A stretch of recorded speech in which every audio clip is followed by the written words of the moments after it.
Bonjour les gens! Non, vous ne rêvez pas, je suis bien en pyjama parce qu'il est 6 h du matin. Alors pourquoi est-ce que je fais une vidéo à 6 h du matin? Bien, tout simplement parce que les voisins d'à côté là, donc le mur qui est juste derrière le mien, ils font des travaux toute la journée. Donc c'est impossible de tourner une vidéo avec des bruits de perceuse, de meuleuse. Donc allez, on va faire ça comme ça. Je me suis maquillée à l'arrache, hein, Fast and Furious. On sauve les meubles histoire de pas faire peur aux abonnés.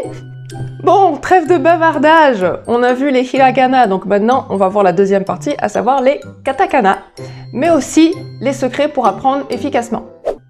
Attention, il y aura une petite annonce à la fin de la vidéo, donc restez bien jusqu'au bout. Donc sur ce, on perd pas plus de temps, c'est parti. Générique.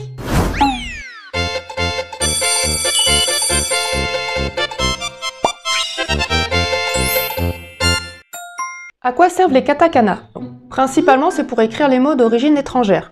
Donc, il y a beaucoup de mots anglais qui se sont glissés dans la langue. Computer, qui veut dire computer, ou ramen. Oui, le ramen est d'origine chinoise, donc c'est un mot étranger, c'est pour ça qu'on l'écrit en katakana. Les noms des villes et des pays étrangers, par exemple, la France, Florence, Paris, Paris. Nos prénoms, par exemple, Anaïs, Anaïs, Piero, Piero. On s'en sert également pour écrire les onomatopées, notamment dans les mangas, tout ce qui est bruitage, mais également lorsqu'on veut faire ressortir un mot dans un texte. C'est un peu l'équivalent quand on écrit en caractères gras ou quand on utilise des majuscules. Par exemple, quand un personnage crie dans un manga, on va l'écrire en katakana très souvent. Examinons un petit peu le tableau des katakana. Comme vous pouvez le constater, dans le tableau des hiragana et dans le tableau des katakana, on retrouve exactement les mêmes syllabes. Ce sont les mêmes sons, mais ils sont écrits différemment. Alors, dans la première rangée, on a A, I, E, E, O, puis Ka, Ki, Ku, Ke, Ko, Sa, Shi, Su, Se, So, Ta, Chi, Tsu, Te, Do, Na, Ni, Nu, Ne, No, Ha, Hi, Hu, He, Ho, Ma, Mi, Me, Me, Mo, Ya, Yu, Yo, Ra, Ri, Ru, Re, Ro, Wa, Wo, Un. Vous avez peut-être remarqué, mais les katakana sont plus anguleux alors que les hiragana ont des formes plus arrondies.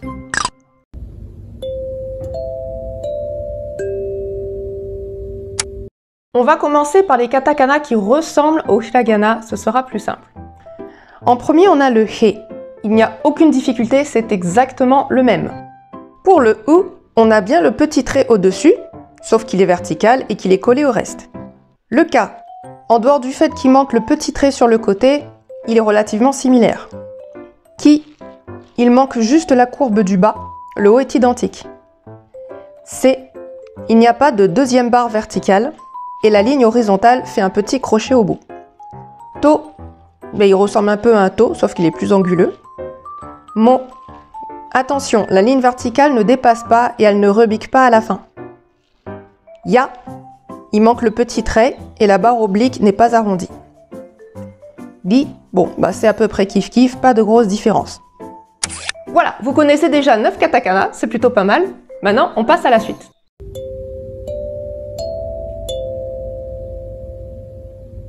Pour le A, j'ai 3 tips à vous proposer. Le premier, c'est que ça ressemble un peu à un A penché, si on retourne un petit peu le katakana.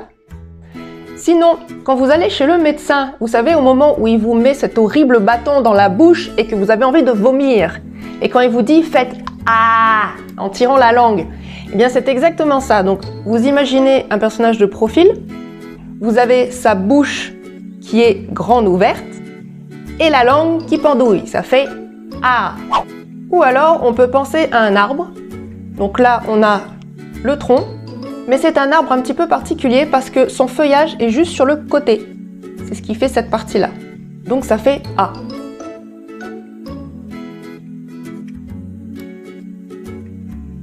I, alors ça ressemble à un I. C'est juste qu'au lieu d'avoir un point, on a cette barre un peu oblique, un peu comme s'il avait un chapeau penché comme ça sur lui. D'ailleurs, vous pouvez aussi penser au chapeau de l'accent circonflexe. Ou alors, vous pouvez imaginer tout simplement que vous avez écrit le I avec un pinceau et de l'encre, mais que l'encre elle a bavé, du coup ça fait cette trace comme ça, et donc ça vous donne le I.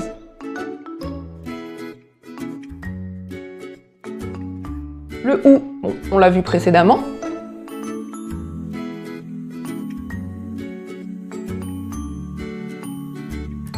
Et alors là, je pense à une étagère. Donc on a bien les deux niveaux de l'étagère. Et au milieu, on a les livres. Ça fait le son E.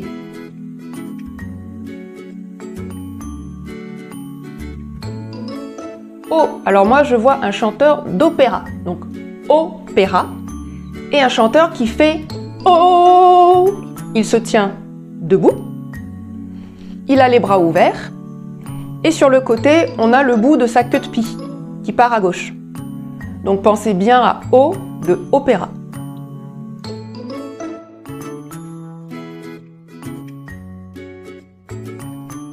K, il est similaire au hiragana, donc vous pouvez toujours penser au katana.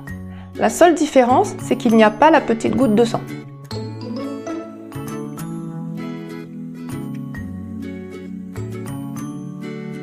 Ki, c'est la même chose, donc pensez à key, les clés en anglais.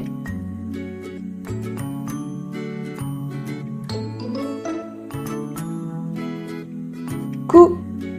Alors malheureusement pour celui-là, je n'ai pas d'astuce à vous proposer, mais rassurez-vous, il y aura des petites solutions après. J'expliquerai ça un petit peu plus tard.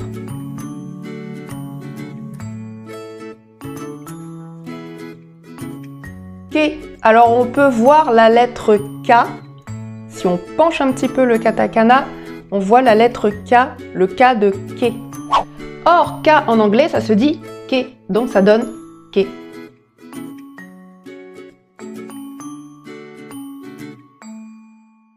Ko, je pense à un coffre.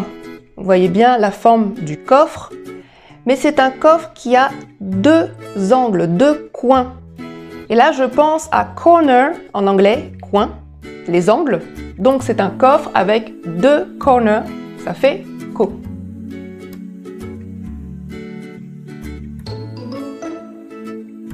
Pour ça, il y a trois méthodes. On peut penser à la bonbonne de saké, donc on a la forme de la bonbonne comme ça, et le dessus, le couvercle. Ça fait ça. Sinon, on peut penser à trois sardines, ça fait toujours ça. Et enfin, on peut penser également à la coiffe du samouraï. Donc vous voyez bien, il y a cette ligne ici, et là, il y a ces deux trucs là. Voilà. Donc on peut penser à samouraï. Choisissez celle qui vous convient le mieux.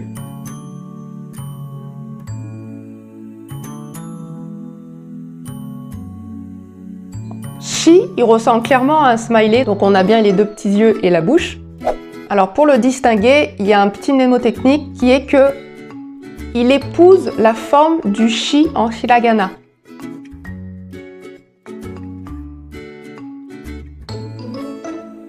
Je pense à un ninja. Vous savez, les ninjas qui courent, ils courent toujours les bras en arrière comme ça. D'ailleurs, je n'ai jamais compris comment on pouvait courir de cette façon. Ce n'est absolument pas ergonomique ni aérodynamique. Enfin, moi, je me viande quand je fais ça, clairement, parce que mon centre de gravité, il bascule à l'avant. Bon. Les ninjas, eux, ils y arrivent apparemment. Je pense que les Japonais, c'est une race à part. Hein. Donc, vous imaginez votre petit ninja qui court comme ça, les bras en arrière, et il va super vite. Donc, le ninja qui court super vite.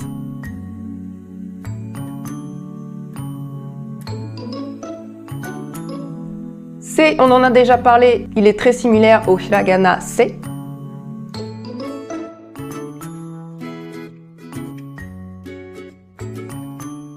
No, alors c'est un petit peu comme le shi, sauf qu'il lui manque un œil. Donc là, on peut penser à un pirate, puisqu'il a son cache-œil comme ça, donc il ne lui reste qu'un œil qu'il peut utiliser. Et en fait, il regarde en bas. En fait, il regarde vers le sud.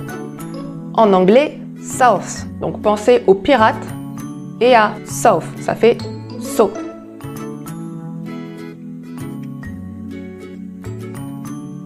Le ta, alors là, on peut imaginer une hache qui sert à taper. Ta ta ta ta ta ta ta ta ta. Donc ça fait le son ta.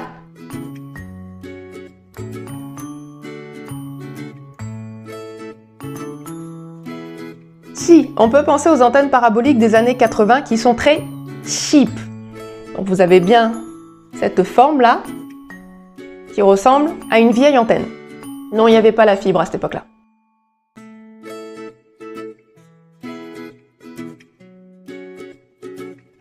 Tsu. Alors là, c'est un piège parce qu'il est très similaire au chi. La différence, c'est que pour le chi, les yeux sont quasiment horizontaux, alors que le tsu, les yeux sont quasiment verticaux. L'autre moyen de le reconnaître, c'est que comme pour le shi qui ressemble au hiragana shi, le tsu aussi peut s'inscrire dans la forme du tsu. Vous avez bien les deux yeux en haut et le sourire qui épouse la forme de la vague. Donc pensez au hiragana tsu.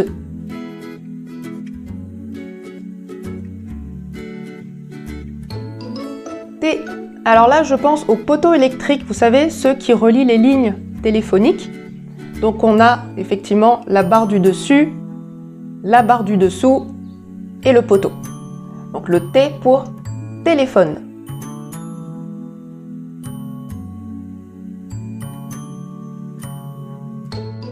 To, comme on l'a dit, il ressemble quand même pas mal au hiragana to. Mais sinon, vous pouvez également penser à un totem. Donc vous avez la ligne verticale, donc c'est le totem principal. Mais sur la droite, il y a un bras qui dépasse, notamment l'aile de l'aigle. Donc vous avez le hiragana to. Vous pouvez vous servir de totem.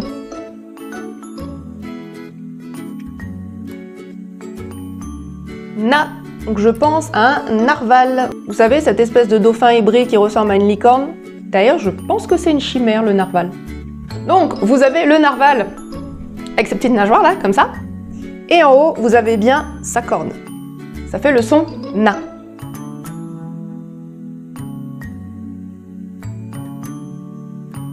Ni. Alors c'est assez rare pour être souligné, mais c'est grâce à un kanji que j'arrive à m'en souvenir. Tout simplement parce que le kanji ni s'écrit exactement de la même façon. Ce sont deux lignes horizontales. Pour la petite info, le chiffre 1, ça se dit ichi, ça s'écrit avec une barre. Le chiffre 2, ça se dit ni, ça s'écrit avec deux barres. Et enfin, san, le chiffre 3, ça s'écrit avec 3 barres. 1, 2, 3. Voilà, maintenant vous connaissez 3 kanji, c'est cadeau.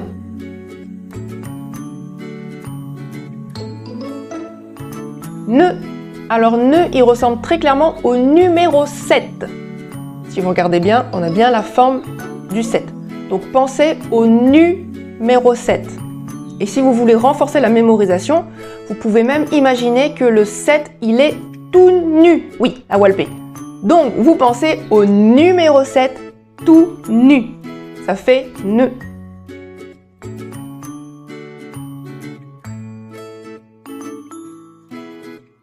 Né. Alors là, malheureusement non plus, je n'ai rien à vous proposer, moi je l'ai appris tel quel.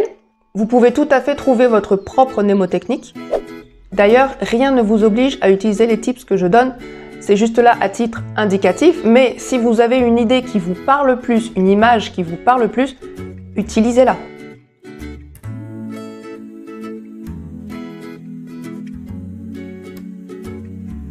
No. Ah, désolé, j'ai une extinction de voix. No. Alors no, c'est le plus simple, il n'y a qu'un seul trait. Alors là, on peut penser à la signalisation, vous savez, le petit panneau qui dit « No smoking ». Donc on a bien cette espèce de ligne là qui vient barrer la cigarette, le « No smoking ». Donc vous pouvez penser à ça pour le « No ». Ou alors, on peut penser au nez en anglais « nose ». Donc là, vous pouvez penser à un personnage qui a un très long nez. Donc imaginez celui que vous voulez, en tout cas celui qui vous impacte le plus. Soit ça peut être Cyrano de Bergerac, ça peut être Usopp aussi, ça marche très bien. Donc vous avez le long nez, donc ça fait le no de nose. Ha. Alors là, je pense au ha de hat, chapeau. Donc là, imaginez cette espèce de chapeau là, chinois là, vous savez, en forme de cône. Donc vous avez bien le ha.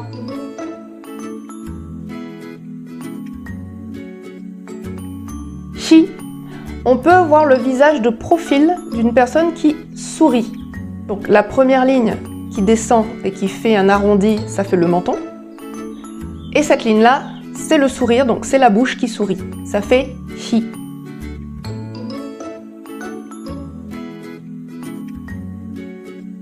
Fu, alors là, je n'ai rien non plus de particulier à vous proposer pour ce kana.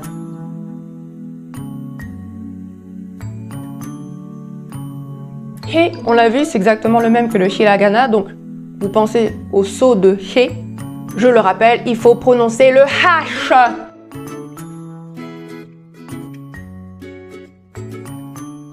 Ho, j'ai deux astuces à vous proposer. Donc soit vous pensez à une croix chrétienne, en anglais Holy Cross, donc le ho de holy. Ou alors vous pouvez penser à un homard, donc un homard. Donc vous avez bien ses deux pinces, ses pattes, et en haut vous avez bien sa queue et au milieu le corps. Ça fait ho.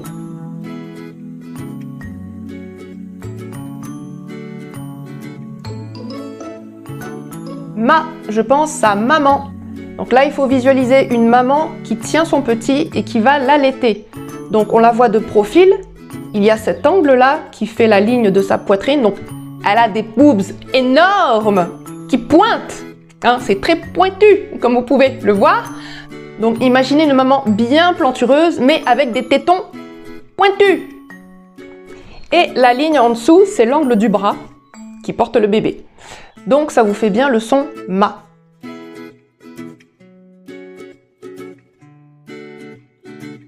Mi. Alors vous pouvez choisir entre deux méthodes. Soit vous pensez à 3 mi-cils. Donc 3 mi-cils, ça fait mi. Il y a mon écran qui bouge. Ou alors vous pouvez penser aux griffes d'un chat. Donc ça fait 3 griffes, comme ça là. Donc pensez à un chat très vénère, très en colère, qui vous a griffé le visage en criant miaou. Donc le mi de mia, ça fait mi.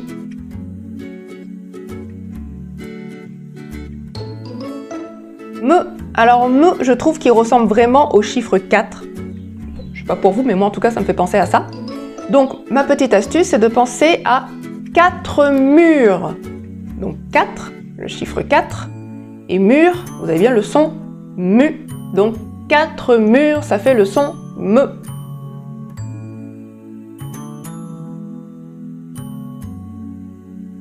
Mais je pense à un célèbre personnage d'animé. Un personnage qui a une jolie cicatrice. Vous voyez de qui je parle? C'est Zoro, évidemment. Bon, avec Kenshin, ça marche aussi, hein. Donc pensez bien à la cicatrice du personnage d'animé. Ça fait le son me.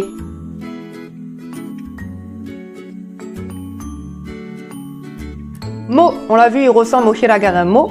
Donc vous pouvez toujours penser à la momie. Sauf que cette momie, elle a été un petit peu abîmée entre-temps. On lui a décapité la tête. Donc, il n'y a pas de petits traits qui dépassent, il y a juste les bras. Et pareil, elle a été amputée du pied. Du coup, ça ne rebique pas au bout. Ça vous fait mo.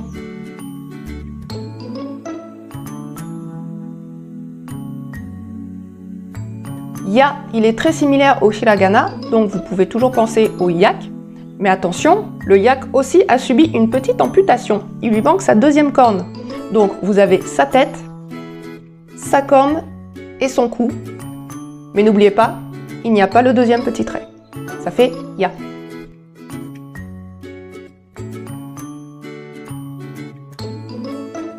You. Je n'ai rien à vous proposer non plus pour you, désolé.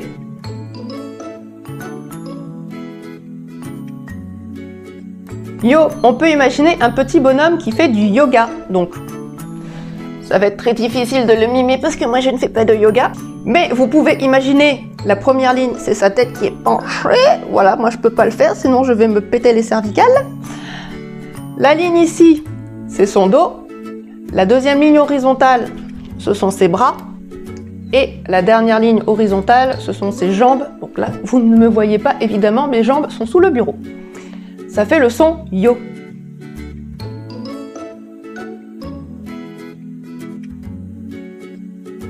Là, je pense à ramen. Donc, ramen en bon français. Donc, au-dessus, vous avez cette ligne horizontale, ce sont les baguettes. Et en dessous, c'est la forme du bol. Ça fait là.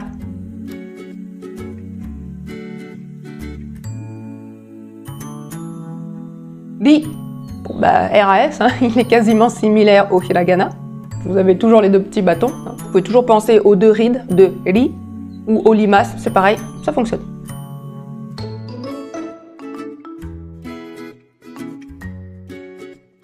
Deux. Alors moi je pense à une route ou à une rue, les deux fonctionnent, mais on peut même penser à une autoroute. Pourquoi? La première ligne, c'est la rue principale, le. Et ici, la deuxième, c'est la sortie d'autoroute, la petite bifurcation. Donc dans tous les cas, vous avez le de rue ou le de route, ça donne le.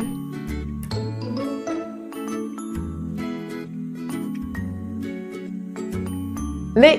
Alors cette petite forme-là, je trouve que ça ressemble à la petite patte pliée d'un T-Rex.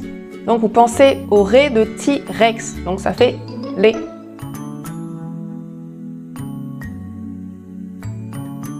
L'eau, c'est très simple, je visualise la tête carrée d'un robot. Robot, l'eau.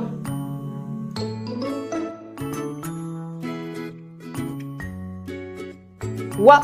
Alors je ne sais pas si vous le visualisez, mais je trouve que ça ressemble à un point d'interrogation. Comme quand on dit what. What. Le wa de what, ça fait wa.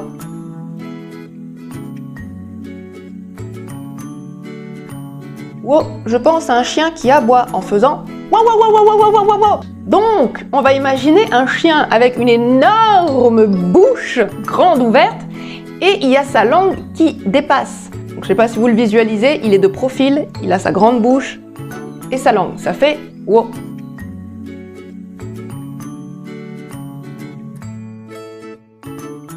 Et enfin, alors là, on va repenser à notre pirate borgne de tout à l'heure. Sauf que cette fois-ci, au lieu de regarder au sud, il regarde au nord. Donc le N de nord, ça fait N. Ça vous donne le son N.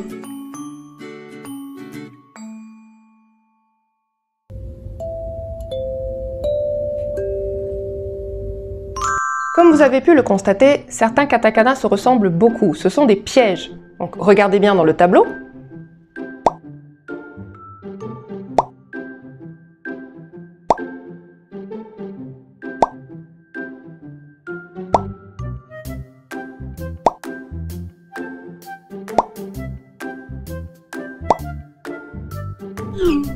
Pour shi et tsu, pensez bien à leur hiragana respectifs, donc le shi et le tsu. Pour so et pensez à sud et nord. So c'est south, c'est nord. Le et les. Alors le, il est en deux traits. Qu'est-ce qui me permet de me souvenir de ces deux traits? Tout simplement parce que je pense à la rue ou à la route, donc notamment la sortie d'autoroute. Dans les deux cas, route et rue, ça fait le son le. Et donc cette sortie, ça fait cette bifurcation là, ça fait le deuxième trait. Donc par élimination, l'autre c'est forcément les. Ko et ro. Alors là aussi, procédé par élimination. Donc pensez au kana qui vous a le plus marqué. Dans mon cas, je retiens plus facilement la tête carrée du robot, donc je pense à ro. Donc en toute logique, on en déduit que l'autre c'est ko. Ya et a. Alors ya, il ressemble au hiragana, donc il est penché. Et le a, il est droit.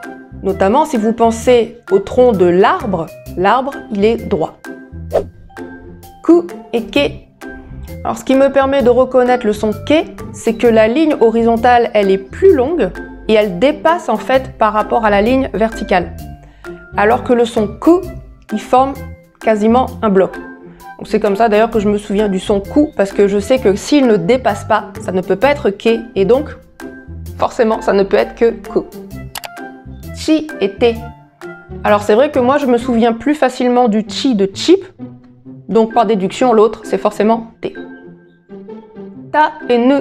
Alors ta, il a une petite ligne oblique qu'il n'y a pas sur le ne, et pensez au fait que ta ne ressemble pas au numéro 7. Donc forcément, ne, c'est le 7, l'autre, c'est le ta. U et wa. Alors pensez bien que le u ressemble au hiragana, donc il y a forcément le petit bâton au-dessus. Sur le wa, il n'y en a pas.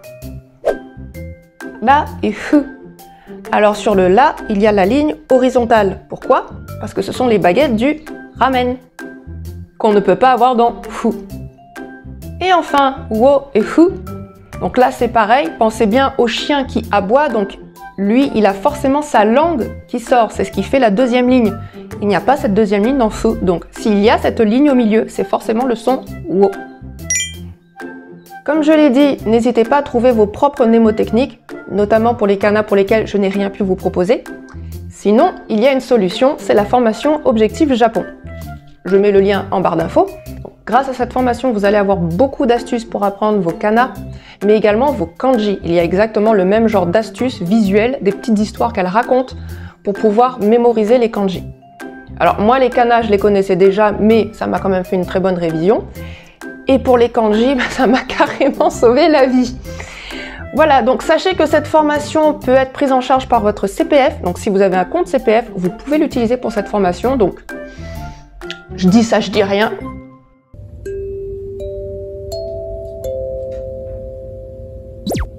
On en a terminé avec le tableau principal, maintenant on va passer aux autres sons. La bonne nouvelle, c'est que ça fonctionne exactement de la même façon que pour les hiragana. Donc si vous avez déjà compris la logique, ça va aller tout seul. On a toujours les tenten et les maru.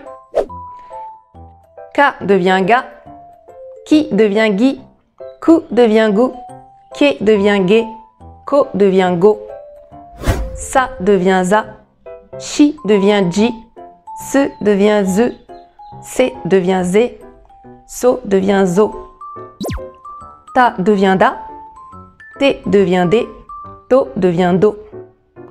Ensuite, on a ha, ba, pa, hi, bi, pi, hu, bu, pu, he, be, pe, ho, bo, po. Idem pour le petit ya, le petit you et le petit yo.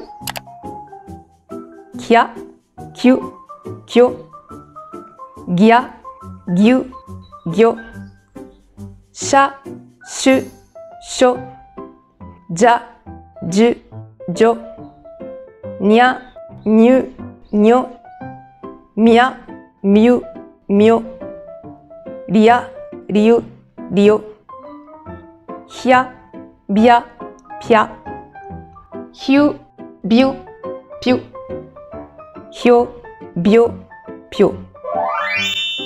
Pour doubler un son, on utilise aussi le petit tsu.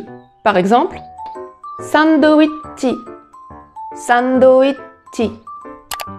Et enfin, les allongements. Alors là, on ne peut pas faire plus simple. Il suffit juste de mettre une ligne horizontale juste après le son qu'on veut allonger.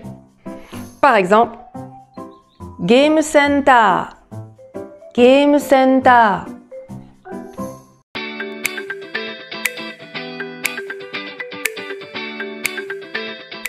Alors, comment fixer les kanas dans votre mémoire?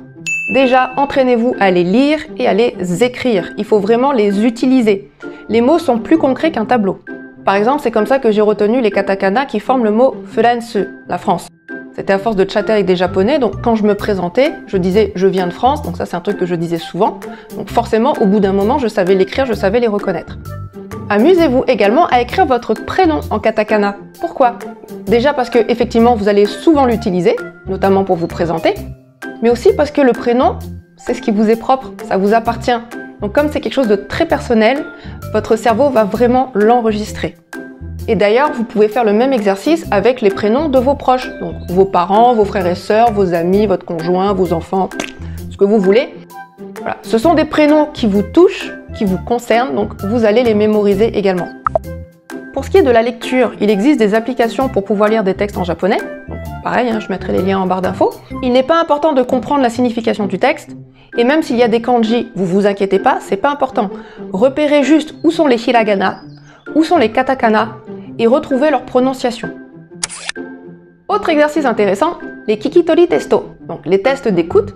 Alors, j'en ai proposé un dans cette vidéo-ci, donc vous pouvez l'utiliser pour pouvoir vous entraîner.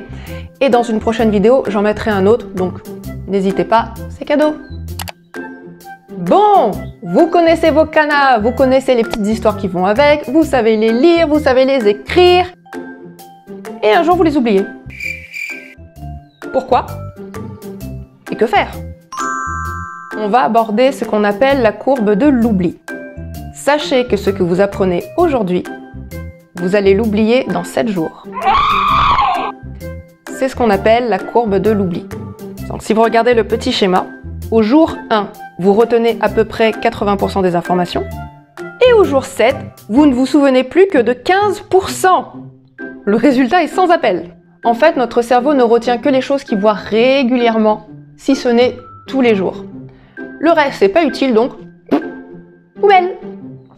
Est-ce que ça veut dire qu'il faut faire des kanas à longueur de journée tous les jours sans s'arrêter? Non. Bourriner ne sert à rien. Pour être efficace, il faut être méthodique. Et il y a des moments stratégiques pour réviser. Pour économiser du temps et de l'énergie, il suffit de connaître les moments où votre cerveau est sur le point d'oublier une information.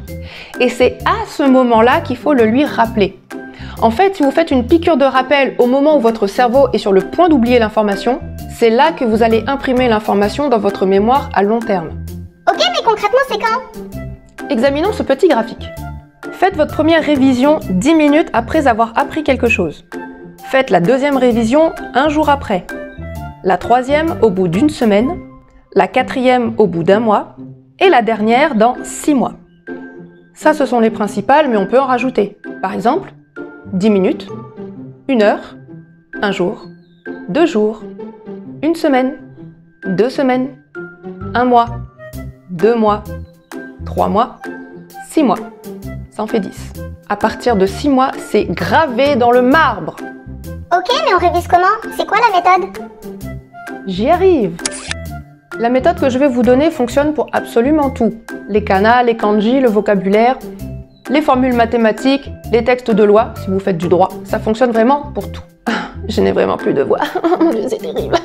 Pour cela, vous allez utiliser des flashcards. Alors, qu'est-ce que c'est? C'est tout simplement un petit bout de papier sur lequel vous allez écrire au recto le kana et au verso la prononciation en alphabet romain, donc les romaji. Ensuite, vous allez mélanger tout ça, vous allez piocher dans votre paquet de cartes, vous allez tirer une carte. Si c'est la face kana, vous allez prononcer le kana. Et si c'est la face romaji, vous allez écrire le kana. Attention! Lorsque vous prononcez le kana, faites-le à haute voix et pas uniquement dans votre tête. C'est très important d'exercer les muscles de votre bouche. Il faut vous entraîner à prononcer et à prononcer correctement. N'oubliez pas qu'une langue, ça se parle. On retient beaucoup mieux lorsqu'on utilise plusieurs sens. La vue, je vois le kana. L'ouïe, j'entends quand je lis le kana. Le toucher, j'écris le kana. Il est vrai que certaines personnes ont une mémoire qui est plutôt visuelle, donc ils retiennent plus ce qu'ils voient. D'autres ont une mémoire auditive, donc ils retiennent ce qu'ils entendent. Et d'autres, ils ont ce qu'on appelle la mémoire de la main, ils retiennent quand ils écrivent. Donc en fait, si vous combinez tout ceci, vous multipliez vos chances de retenir, parce qu'en fait, avec 3 sens, vous mémorisez 3 fois. Voilà pourquoi je vous recommande d'utiliser et la prononciation et l'écriture en même temps. Plus vous allez combiner les méthodes et plus vous allez utiliser vos sens en même temps, plus vous allez mémoriser. Si vous apprenez du vocabulaire, c'est exactement la même chose, vous utilisez une flashcard. Donc, au verso, vous allez mettre la définition du mot, et au recto, vous allez mettre soit le mot, soit vous allez mettre l'image du mot. L'image est mieux, j'explique pourquoi. 1. Le cerveau aime ce qui est concret. Or, une image, c'est beaucoup plus concret qu'une série de lettres. Par exemple, ça, c'est plus concret que ça. On est d'accord? De la même façon, ça, c'est plus concret que ça. 2. Le cerveau aime la couleur. Ce n'est pas pour rien que la signalisation routière est faite à base de couleurs. Par exemple, un feu tricolore est beaucoup plus impactant visuellement qu'un panneau écrit « Stop ». Je vais vous donner un exemple concret. J'avais du mal à retenir 2 mots. Le mot violet et le... On dirait que je vous fais un doigt d'honneur, c'est pas cool. Donc le mot violet, murasaki, et le mot kiroi, jaune. Pour murasaki, en fait, mura, ça veut dire village. Et ça, c'est un mot que je connaissais et que j'arrivais à mémoriser. Donc ce que j'ai fait, c'est que sur ma flashcard, en fait, j'ai utilisé cette image. Donc un village violet. Donc c'est très simple, puisque je retiens le mot mura, Le reste, ça venait assez logiquement après, Murasaki. Pour jaune, même méthode. Ki, ça peut vouloir dire arbre. Et iro, ça veut dire couleur. Donc, très simple. J'ai fait un arbre avec un feuillage jaune. Donc, à chaque fois que je voyais cette image-là, c'était très simple. Je pensais ki iro, jaune. Donc, utiliser des couleurs, c'est très important. Troisièmement, le temps que vous fassiez vos cartes, donc écrire, chercher les images, etc., vous êtes déjà en train de mémoriser parce que vous êtes actif. Donc, vous avez tout intérêt à faire vos cartes vous-même et choisissez vraiment des images qui vous parlent à vous. Des trucs qui vous impactent personnellement, qui vont vraiment s'imprimer dans la cabeza. Ok, mais moi je sais pas dessiner. Et puis en plus, ça commence à faire beaucoup de papier au bout d'un moment. Où est-ce que je vais stocker tout ça? Et puis en plus, c'est relou de mettre 10 000 alarmes sur mon téléphone pour réviser au bon moment. C'est pas top, hein? Mon petit boudin, tu seras ravi de savoir qu'il existe une solution et cette solution s'appelle Anki. Qu'est-ce que Anki? Anki est une application qui vous permet de créer autant de cartes que vous voulez et elles seront stockées dans une espèce de cloud, donc pas d'espace de stockage, ni physique ni virtuel. Vous les gardez sur votre téléphone, donc où que vous alliez, où que vous voyagez, vous avez vos cartes avec vous. Vous pouvez également ranger vos cartes dans des paquets différents, ça vous évitera de les mélanger. Par exemple, kana, kanji, vocabulaire, verbes, particules, formes de politesse, etc. Et enfin, gros bonus, vous n'avez pas besoin de mettre un timer pour calculer à quel moment vous devez réviser. Anki s'en charge pour vous. Par exemple, si vous trouvez la bonne réponse tout de suite ou très facilement, vous allez cliquer sur facile ou correct. À ce moment-là, Anki va considérer que c'est acquis et il va programmer la prochaine révision dans un jour. Par contre, si vous avez eu du mal à trouver la réponse ou si vous ne l'avez pas trouvée, vous allez cliquer sur difficile ou à recommencer. Et à ce moment-là, Anki va programmer la prochaine révision dans 10 minutes, voire moins. Autre fonctionnalité très utile, les enregistrements audio. Et oui, vous pouvez enregistrer vos cartes en audio. Alors ça, c'est génial justement si vous voulez travailler la prononciation et l'écoute. Et comme je le disais tout à l'heure, vous pouvez combiner plusieurs méthodes sur vos flashcards. Donc par exemple, l'image plus le son, ou le mot plus le son, ou alors le combo ultime, vous mettez l'image, le son, le texte. Là, vous avez tout. Optimisation maximale garantie. Si vous avez besoin d'aide pour utiliser l'application Anki ou si vous ne savez pas trop comment vous en servir, n'hésitez pas à me le dire en commentaire et je vous donnerai des explications. Comment j'ai appris tout ça? Pas toute seule. Notamment grâce à la formation étudiant brillant. Donc on apprend à étudier efficacement.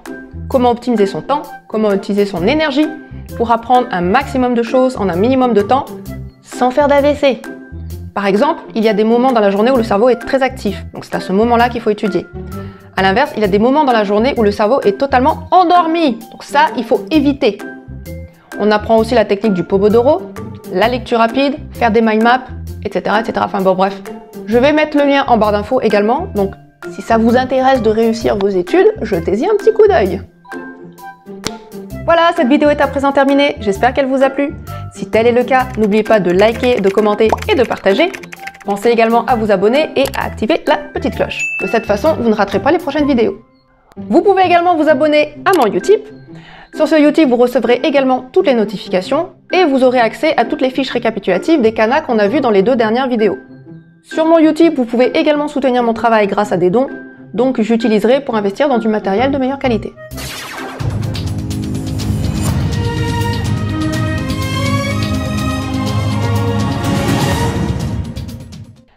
Avant de vous quitter, breaking news! J'avais dit que j'avais une petite annonce à faire. C'est officiel, je pars au Japon le 2 juin. Je suis dans le rush du départ, je ne sais toujours pas où est-ce que je vais habiter, je dois trouver un travail.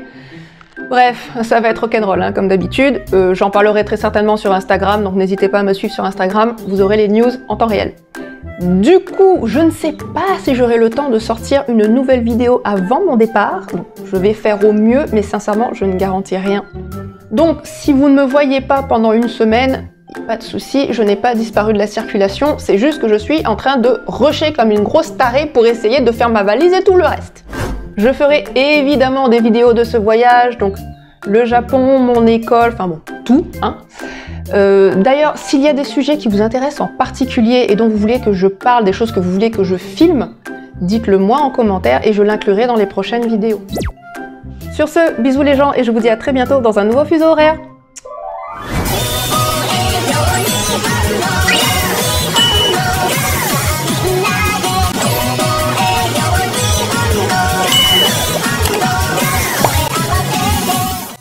Putain! Ta devient... Oh! Pourquoi j'arrive pas à le dire? Alors là, c'est... J'arrive plus à articuler! On le met noté. Ah! Arbor... Non, c'est... Ça, ce sont les princes. Oh, cette voix. Ça, ce sont... Non, ça va pas mieux. Hein.